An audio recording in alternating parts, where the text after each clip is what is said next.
13వ తారీఖు ఫ్యాన్ పైన బటన్ బలంగా నొక్కి రంగయ్యని ఎమ్మెల్యే చేస్తామని నిన్ననే జగనన్న దగ్గరే మీరు నిరూపించారని చెప్పి సందర్భంగా మరొకసారి తెలియజేస్తున్నా. పెద్ద ఎత్తున గ్రామం నుంచి కూడా తరలి వచ్చారు.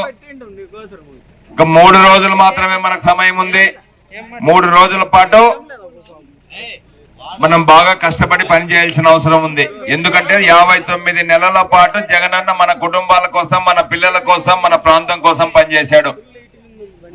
మనం ఏ ఒక్కరి దగ్గర చేయి చాచి అడక్కోకుండా వాలంటీర్లు మన ఇంటికి పంపించి, మన గడపకు పంపించి, మన తలుపు తట్టి మన చేతిలో డబ్బులు పెట్టారు. 130 సార్లు బటన్ నొక్కి కళ్యాణదుర్గం నియోజకవర్గానికి 4127 కోట్ల రూపాయల డబ్బులను మన అకౌంట్లోకి వేపించాడు జగనన్న.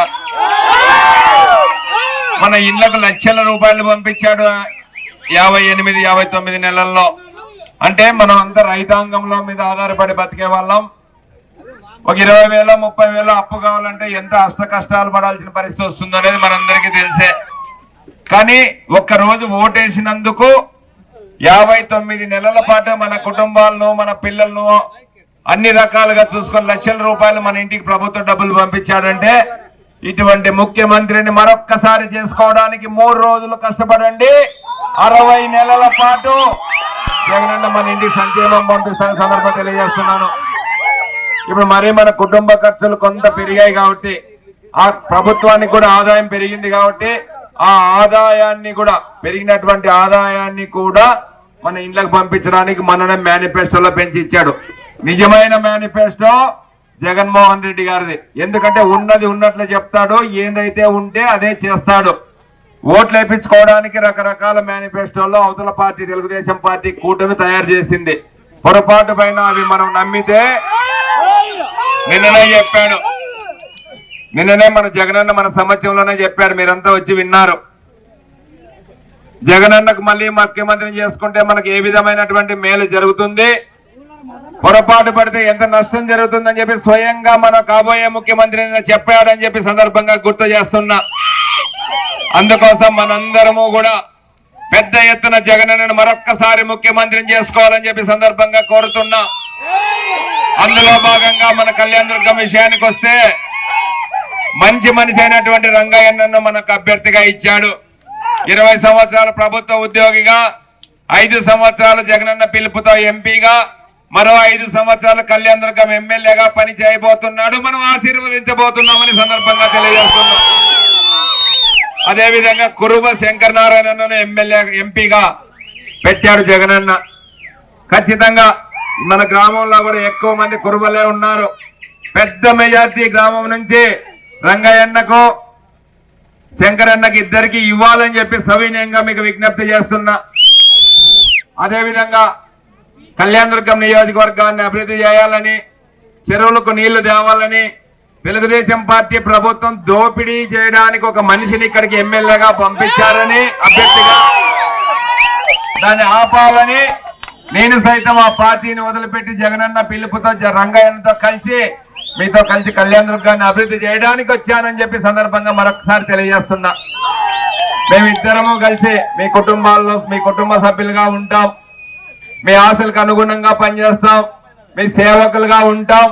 అబద్ధాలు ఆడడం, తప్పుడు మాటలు చెప్పం, డబ్బులు తీసుకోం, మీకు ఉపయోగకరంగా ఉంటాం. 24 గంటలు మా ఇంటి తలుపులు, ఇద్దరి ఇండ్ల తలుపులు తెరిచే ఉంటాయి.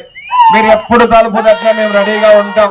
మీరు ఎప్పుడు పిలిచినా మీ తలుపు తట్టడానికి మేము సిద్ధంగా ఉంటామని సందర్భంగా తెలియజేస్తున్నాం.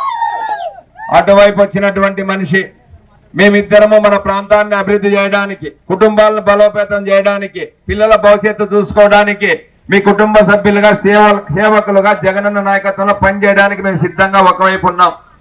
మరోవైపు మన కళ్యాణదుర్గానికి దోపిడీ చేయడానికి డేరా వేసుకొని ఊరు బయట రెడీగా ఉన్నాడనేది సందర్భం గుర్తు చేస్తున్నాం.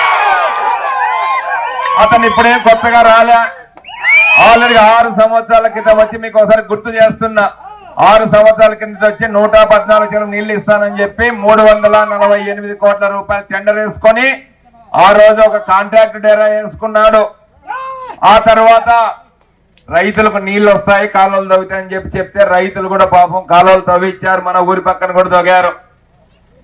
సరే ఆయన ఏం చేశాడు, తవ్వినటువంటి పనులకు మాత్రమే బిల్లులు చేసుకొని ఆ డేరా ఎత్తేసుకొని పోయినాడు. కానీ తవ్వించుకున్నటువంటి రైతులకు ₹1 డబ్బులు కూడా ఇప్పించలేదనేది ఈ సందర్భంగా మరొకసారి మీకు గుర్తు చేస్తున్నా. కానీ ఆ ప్రభుత్వంలో చేసినటువంటి పనికి రైతులు నష్టపోయారని చెప్పి జగనన్న ముఖ్యమంత్రి అయిన తర్వాత ఆ భూముల రైతులందరికీ డబ్బులు ఇచ్చారనేది సందర్భంగా మీకు గుర్తు చేస్తున్నా. ఆ తర్వాత డబ్బులు ఇచ్చి కాలువ పనులు తవ్వి కాలువ పనులు పూర్తి చేయమంటే ఈయన చేయలే. కాలువ పని పూర్తి చేయడానికి పట్టే సమయం 18 నెలలు గవర్నమెంట్ ఇచ్చిన టైం. ఇప్పుడు 6 ఏళ్ళు అయింది. ఇతనే కాంట్రాక్టర్ గా ఉంటే ఒక 60 ఏళ్ళు అయినా కూడా మన కాలువ పనులు పూర్తి కావనేది సందర్భంగా మీకు గుర్తు చేస్తున్నా. మనకు జగనన్న భూములకు డబ్బులు ఇచ్చాడు, కాలువ పనులు చేసే కాంట్రాక్ట్ పనికి డబ్బులు ఇచ్చాడు. ఆ ప్రభుత్వంలో ఇతనే కాంట్రాక్టర్, ఈ ప్రభుత్వంలో ఇతనే కాంట్రాక్టర్. ఎందుకు కాలువలు తవ్వల? మన రైతులకు నీళ్లు ఇవ్వకోకుండా ఇబ్బంది పెట్టిండేదే ఇతను, రైతు నోట్లో దుమ్ము కొట్టిండేదే ఇతను, 114 చెరువులకు నీళ్లు రాకపోవడానికే కారణం ఇతను అనేది సందర్భంగా తెలియజేస్తున్నా. అదే నీళ్లు వచ్చింటే జగనన్న 80% రైతులు ఉన్నారు, నీళ్లు ఇవ్వాలని చెప్పి డబ్బులు ఇచ్చి భూములకు డబ్బులు ఇచ్చాడు, కాంట్రాక్ట్ పనులకు డబ్బులు ఇస్తే ఇతను చేసిన నిర్వాహకం ఏంటి అనేది ఒక్కసారి మీరంతా ఆలోచన చేయని సందర్భంగా తెలియజేస్తున్నా. 14-15 గన్నుల స్ప్రింక్లర్లు కొట్టే మోటార్లు ఈ రోజు 4-5 గన్నులు పరిమితమైనాయి. 4-5 మూటలు శనక్కాయత్నాలు ఇత్తింటే 2 మూటలు నీళ్లు పెట్టుకొని 3 మూటలు గొర్రెలకు మేపినాం. టమోటా సీజన్ వచ్చింది, టమోటా పెట్టుకుందామంటే బోర్లో నీళ్లు లేవు, రైతు కూలీలకు పని లేదు. బొలేరోలు తెచ్చుకున్న టమోటాలు తోలుకొని బతుకుదామంటే వాళ్ళకు కూడా ఫైనాన్స్ కట్టేకి మన డబ్బులు వాళ్ళ పనులు లేకోకుండా పరిస్థితి అయిపోయింది. ఇవన్నిటికీ శాపమే ఈ తెలుగుదేశం పార్టీ అభ్యర్థి.